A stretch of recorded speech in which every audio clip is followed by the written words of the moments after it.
Hello there, everybody. This is Alex from Hardcore Guides, bringing you my guide for Dead Space 2 on Zealot difficulty. Today we are doing Chapter 5, entitled Cold and Cryptic. So this is probably my, I don't know, I've already lost count at this point, maybe 5th, 6th time I've tried recording this video. I had to actually render the video without commentary to put it back into the editing software, so that way it won't lag when I'm actually trying to record it. For some reason, I just kept having some strange issues with the video lagging behind. I don't know what that was, but that's more on my end, not on your guys' end, so you don't need to worry about that for the guide stuff, of course. I just like to talk about things. But anyway, so Chapter 5 starts off a little somewhat simple. You don't really have a lot of enemies to fight in the very beginning parts, but then after a bit, it's going to ramp up difficulty just out of nowhere. And I do consider Chapter 5 to be the pinnacle of difficult now. And, no. Let me take that back. The pinnacle of run killer. Because if you're playing the game on hardcore mode, you only have like the 3 saves. This is the first area that I usually die in. And I usually don't save until Chapter 5, until like I get past this part. At least I try to. Because of this. So, first things first, once you come to the left side, you're going to notice that there's going to be a puker. And that's just one of like 2, maybe even 3 of them. And that's where Chapter 5, and the beginning part only, really, starts to get kind of hard. The rest of the chapter, if I remember correctly, I think is not as brutal. But eventually, after you fight your first puker, you'll find in the next room or so that there's going to be like a whole wave of enemies that are going to start spawning, like leapers, I think. It's been a bit since I recorded this, so I have to remember. But, yeah.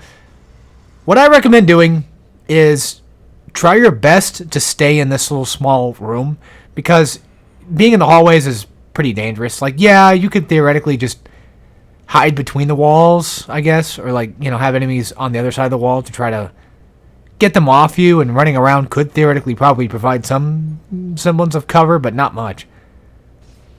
But after you enter this room, I'm not sure if they spawn randomly or whatever, but it seems like usually the slasher spawns from the right and the puker spawns from the left. So once you take down the slasher, however you do that, just go straight for the puker and just, no prejudice, just go straight in. Or however that term goes, I always forget. Extreme prejudice, that's what it was. Extreme prejudice, just go in and just, non-stop. So, third puker right there, of course, and I think these guys start to spawn in when you start to go toward the end of the door. I don't think they come into that little area. But typically, the idea that I want to try to get across is if things get kind of hard and you start to struggle, just try to stay in that one specific room, because it's a lot bigger than all the other rooms. And if you have to, just run back. And don't feel bad about using your stasis in that room, especially for those that are, what's the word? What am I trying to think of? What am I trying to say? I can't get my brain to think. The slashers. If the slashers are coming toward you and, they're, well, a little too aggressive, use your stasis. Freeze them in place. There you go. You have plenty of stasis in the next room that you can kind of get your stasis back with. See, what I should have done was beat the game, like, again, for the umpteenth time on Zealot, because I usually tend to kind of just play it quite a bit. Now, it's not like God of War to me, where, like, I just know pretty much every enemy placement. I know where all of them are at. With Dead Space 2, it's kind of hit or miss. I'm more familiar with, like, Dead Space 1 enemy placement than I am 2. So maybe I probably should have actually just played the game again, kind of gotten used to it again, and then gone back and then tried playing the game, well, again. And yeah, that would have been smart, but it's okay. Because again, sorry. I also keep repeating myself. I need to stop doing that, repeating the same words over and over again. The thing is with my guides, it's typically, it's kind of more of like a, hey, I'm just doing it for fun. And if you do happen to get some help out of it, of course, that's kind of the intention. But if you don't get help, it's still fun. That's kind of how I see it. And you can kind of learn from my mistakes. That kind of helps.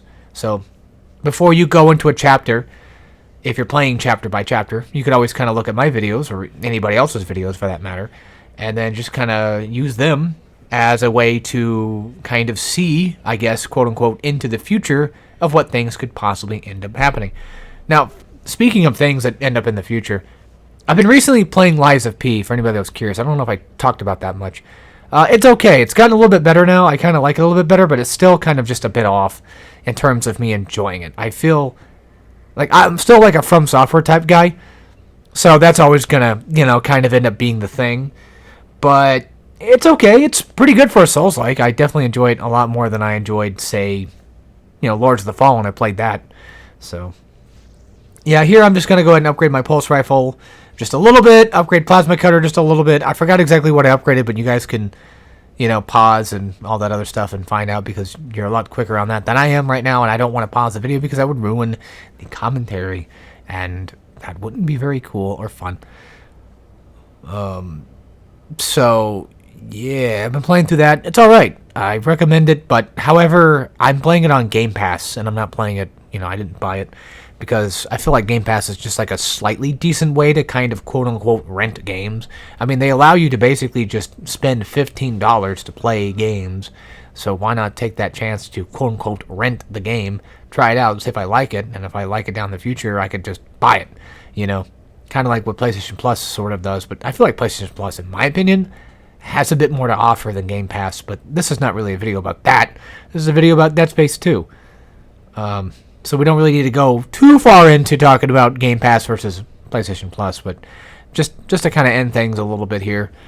I played Lies of P for a little bit. I got to the guard guy. I'm trying to beat him without using a summon the best I can, and that's when the game truly starts to shine, is at that particular boss fight, that big guard boss. I forget his name, but the electric guy. That's where I feel like the game is starting to kind of show its absolute, worthiness. Anyway, so in this room, you're going to have a couple of...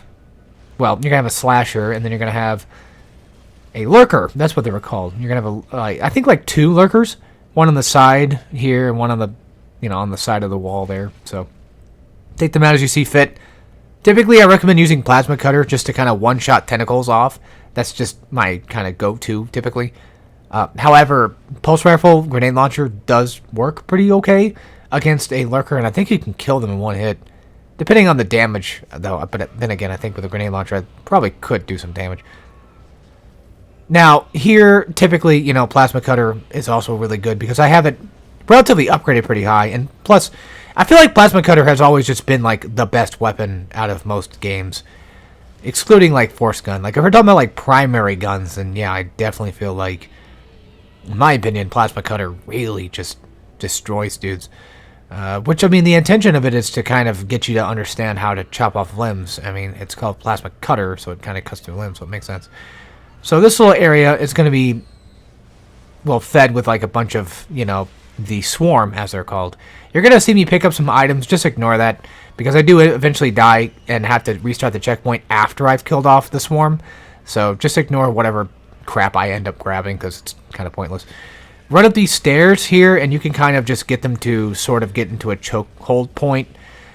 Choke hold point? What the fuck am I talking about?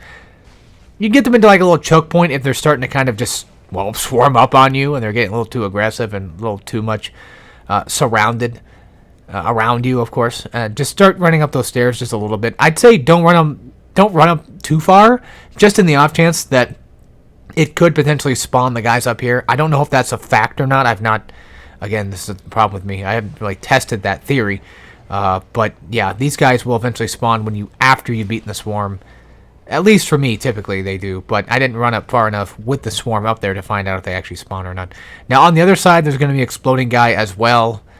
Just don't worry about him. Or, it wasn't an Exploding Guy. Well, there's a Slasher behind you, so just take him out. I think these are Spitters, right? I think that's what they're called. The ones that are like a different version of Slasher. Oh, no, we just have a Puker. That's what it was. So it wasn't an Exploding Guy. It was a Puker. I knew it was some variant of something over there. I could have sworn it was an Exploding Guy because I looked over there, so I thought maybe there was another one, but I guess not. I guess not. With Exploding Guys, just shoot them. I mean, there's no better way to explain them. Unless you want to set them up to, like, explode maybe like a lot more enemies around it, then that's one thing. But for me personally, I tend to just kind of shoot them. Also, this is the elevator where you're going to have to deal with a swarmer coming from behind you. Swarmer? What? Slasher coming from behind you. So just make sure you're aware of that and you're prepared for that. And that's the only time I think that an elevator strike will happen. So there you go. Complete with picket lines and everything. Get it? Elevator strike. Yeah. I'm so funny. So after all is said and done, we're going to have this little fun cutscene. And I think I remember when I did my commentary for this and actually screwed up. I remember talking about this is one of my personal favorite scenes of all of Dead Space, and I really wish that Dead Space games would do this more often, and I'm kind of hoping that if we ever end up getting a Dead Space 4, not counting Dead Space Remake, that we would have a situation that's kind of more like Dead Space 2, where you have like a lot of scenes like this, where the game just kind of just becomes somewhat of a cutscene game. Now, the thing is, what I like about Dead Space, though, is they do it a lot better than a lot of all those other quote-unquote cutscene games tend to do. Also, just shoot them in the arm a couple times, they'll break. It's not too difficult, you just have to remember to aim. That's the most annoying part of it. I think it takes like 4 shots to eventually just blast it off completely. 4 real hits. But yeah, you know, I kind of miss the days where like we had games like Uncharted where the cinematic was kind of played instead of just being a cinematic where you just, you know, you walk the entire time. Looking at you, God of War 2018, that's pretty much what I'm kind of talking about and trying to get at.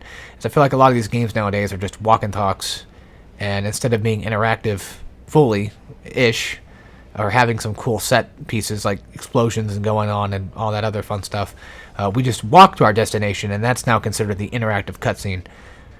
Although for me, you know, I really do kind of miss stuff like this, and I feel like Dead Space 2 was like the only one that really did it. In terms of Dead Space games, did it well and did it a lot to be effective. And they don't really get in the way, in my opinion. So yeah, after all is said and done, the guy, you know, jumped on the ship. I don't know why I said that twice. I don't know why I keep repeating myself. But yeah, after that, it's over. So end of chapter. I'll see you guys next time. So take care, everybody.